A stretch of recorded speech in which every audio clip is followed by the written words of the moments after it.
కానీ ఈ రాష్ట్రంలో ఒకటి ఉంది, గొడ్డలి పార్టీ ఒకటి ఉంది. ఏం తమ్ముళ్ళు అర్థమైందా? గొడ్డలి పార్టీ అర్థమైంటే చేలు పైకి ఎత్తండి. మీరు చూస్తే రాష్ట్రంలో ఏ ప్రాంతానికి వెళ్ళినా పెట్టుబడులు, పరిశ్రమలు, సాగునీటి ప్రాజెక్టులు సూపర్ 6ని సూపర్ హిట్ చేయడం. ఈ రోజు నేను తుమ్మల పెంటకు వచ్చినప్పుడు చూసిన అభిమానం రాష్ట్రం అంతా వెల్లువిరుస్తా ఉంది. స్వచ్ఛందంగా వచ్చి సంఘీభావాన్ని తెలియజేస్తున్నారు. ఇది చూసి గొడ్డల పార్టీకి ఫ్రస్ట్రేషన్ వచ్చింది, భరించలేకపోతున్నారు. అందుకే ఫేక్ ప్రచారాలు చేస్తున్నారు. బాబాయ్ హత్య నుంచి దస్తగిరి మండల వరకు, దస్తగిరి మర్డర్ వరకు కుల రాజకీయాలు, మత రాజకీయాలు, మత విద్వేషాలు చేసే పరిస్థితికి వచ్చారు. నేను అందుకే అడుగుతున్నా, గొడ్డలి రాజకీయాలు రాష్ట్రాన్ని వెనక్కి లాగుతాయి, అభివృద్ధి రాజకీయాలు ముందుకు తీసుకెళ్తాయి. మంచి ప్రభుత్వానికి అండగా ఉండాలి, మన జీవితాలను బాగు చేసుకోవాలి. అవునా కాదా అని మిమ్మల్ని అడుగుతున్నా. అవునంటే గట్టిగా చెప్పండి, కూడా చెప్పండి.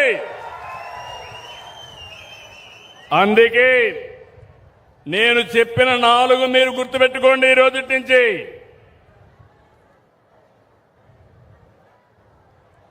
తీరం మనదే,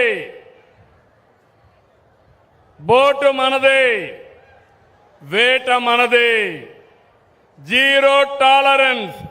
ఈ రోజుని చెప్తున్నా, ఎవరైనా ఈ ప్రాంతానికి వచ్చి మళ్లీ తప్పించుకోలేరు, రావద్దని హెచ్చరిస్తున్నానని మరొకసారి హామీ ఇస్తున్నా.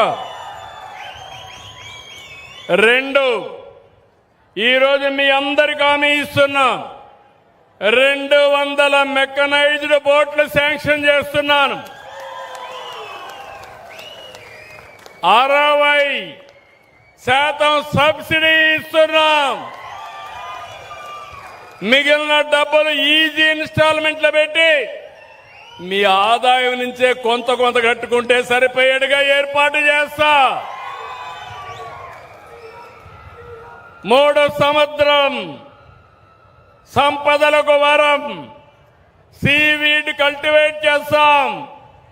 మా ఆడబిడ్డలు మగవారితో సమానంగా డబ్బులు సంపాదించే మార్గాన్ని చూపించే మార్గం నాది. 4, ఈ సముద్రం మా మత్స్యకారులకు సొంతం. మీ సాహసాలకి ఈ సముద్రమే ఒక వేదిక. అందుకే ఆలోచిస్తున్నాను, మీ ఆదాయం ఎట్ట పెంచాలో, పోర్ట్స్ కానీ, డిఫెన్స్ కానీ, టూరిజం కానీ, ఎందులో అయినా సరే మా మత్స్యకారుల ఆడబిడ్డలకి, మగవాళ్ళకి, పిల్లలకి ట్రైనింగ్ ఇప్పిస్తా, స్కిల్స్ నేర్పించి మీ ఆదాయాన్ని ఇప్పుడు సూపర్ 6 ఇచ్చా, 20,000 వచ్చా, 20,000 నుంచి 60,000 ఆదాయం ఎట్టు వస్తుందో, 60,000 నుంచి 2 లక్షలు ఎట్టు వస్తుందో, సంవత్సరం మీ ఆదాయాన్ని పెంచి మిమ్మల్ని కూడా అందరితో సమానంగా ముందుకు